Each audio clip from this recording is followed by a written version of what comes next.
Bismillahirrahmanirrahim. Al-khususiyatur rabi'ah asyarah ikhtisasuha bi'iradati tahriki man takhallafah anha. Keistimewaan malam dan hari Jumat yang ke-14, ada kekhususan khusus salat Jumat. Rasulullah sallallahu alaihi wasallam berkehendak untuk membakar orang yang tidak melaksanakan sholat Jumat, membakar rumahnya orang yang tidak menghadiri sholat Jumat. Ini ancaman Rasulullah sallallahu alaihi wasallam. Di dalam kitab Al-Lum'ah, Imam As-Suyuti menyebutkan satu dalil, itu akhrajal hakim wa qala sahihun ala sabti shaykhaini an ibni Mas'udin radhiyallahu anhu anna an-nabiy sallallahu alaihi wasallam qala liqaumin yatakhallafuna anil jumu'ati laqad hamamtu an amura rajulan yusalli bin nasi thumma uharriqa ala qaumin yatakhallafuna anil jumu'ati buyutahu.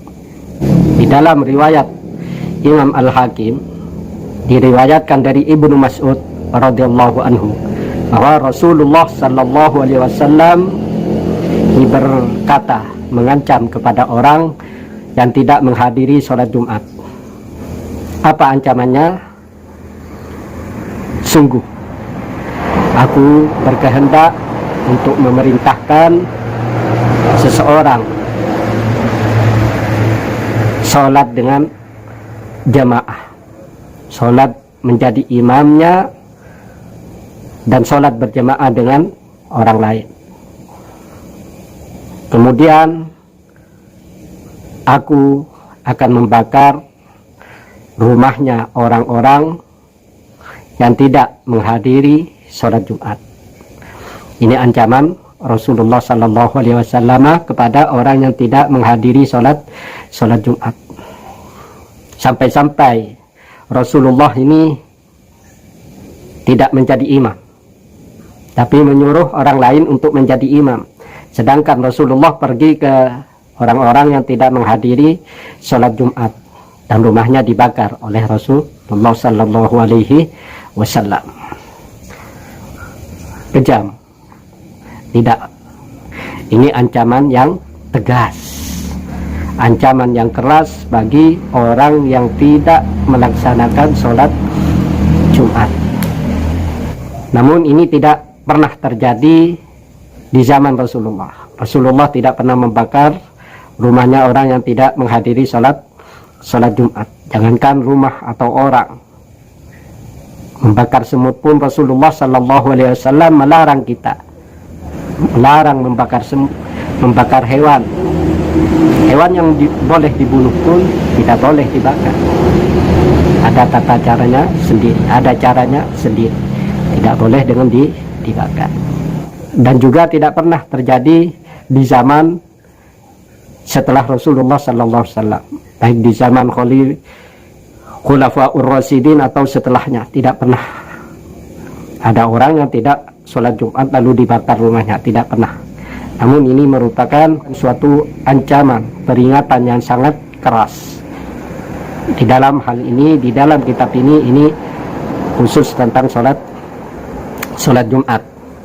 Di redaksi yang lain yang diriwayatkan oleh imam-imam yang lain, ini ada yang mengatakan secara umum sholat berjamaah 5 waktu. Ada yang mengatakan isya. Nah, oleh Rasulullah diancam yang tidak menghadiri sholat isya. Ini pembahasan di redaksi di kitab yang lain, seperti di syarahnya kitab Bukhari. Ini diterangkan secara panjang lebar. Namun yang saya bahas di sini menekankan tentang hukum berjamaah. Hukum berjamaah dari hadis ini, para ulama berbeda pendapat. Ada yang mengatakan fardu ain, setiap orang wajib berjamaah. Setiap individu kaum muslimin ini wajib melaksanakan sholat berjamaah 5 waktu. Ini pendapatnya Daud Al-Bahiri, Imam Ahmad, Abu Thawr, dan imam-imam yang lainnya yang berpendapat sholat berjamaah ini merupakan fardu ain. Kalau tidak berjamaah dosa. Ada yang mengatakan fardu kifayah. Ini rata-rata pendapatnya madhab Syafi'i, termasuk pendapatnya Imam Syafi'i, bahwa sholat berjamaah itu fardu kifayah. Dalam sebuah desa tidak ada berjamaah sama sekali, penduduk desa itu berdosa semuanya. Ketika ada imam dan makmum 2 orang melaksanakan sholat berjamaah, maka yang lainnya jumhurul ulama ini mengatakan bahwa sholat berjamaah itu hukumnya sunnah muakkad. Jadi kita usahakan bagaimana agar kita ini sholat berjamaah di masjid. Kembali lagi kepada pembahasan tentang sholat Jumat. Kalau zaman dulu saya masih kecil, orang yang di desa-desa, orang yang memang tidak sholat Jumat, ini jam 10 sudah sembunyi di rumahnya, di dalam rumahnya, agar tidak kelihatan oleh orang yang lewat depan rumahnya menuju masjid. Bersembunyi di dalam. Ini bagi yang memang tidak mau sholat Jumat, malu. Namun sekarang kita lewat, kadang masih ada orang di depan rumahnya duduk-duduk, kita sapa mereka tidak ada rasa malu sama sekali. Ini tentang sholat Jumat, apalagi sholat berjamaah yang 5 waktu. Oleh karena itu mari kita usahakan dan kondisikan bagaimana lingkungan kita, masjid ini ramai, makmurkan masjid. Kita ajak tetangga, kita ajak saudara kita, anak-anak kita untuk salat di masjid, sehingga menjadi kebiasaan. Ibnu Hajar di dalam kitab Syarah Sahih Bukhari ini menerangkan bahwa ada rukhsah bagi imam atau penggantinya untuk tidak menghadiri sholat berjamaah, tapi pergi ke rumah-rumah penduduk untuk mengontrol mereka siapa yang tidak sholat Jumat. Sebagaimana Rasulullah menyuruh orang lain untuk menjadi imam, sedangkan Rasulullah sendiri pergi mencari orang yang tidak sholat Jumat. Ini karena saking pentingnya sholat berjamaah. Oleh karena itu kita sebagai kaum muslimin, sebagai orang yang beriman, ada kewajiban berdakwah sesuai dengan porsinya masing-masing, sesuai dengan posisinya masing-masing. Yang ulama menyebarkan ilmunya, yang punya jabatan ketua RW, RT, lurah, silahkan. Mereka juga meskipun bukan tokoh agama, tidak punya ilmu agama sama sekali, tetapi mereka punya kewajiban untuk berdakwah sesuai posisi. Jadi ketika seorang lurah di kampungnya mesti dihormati,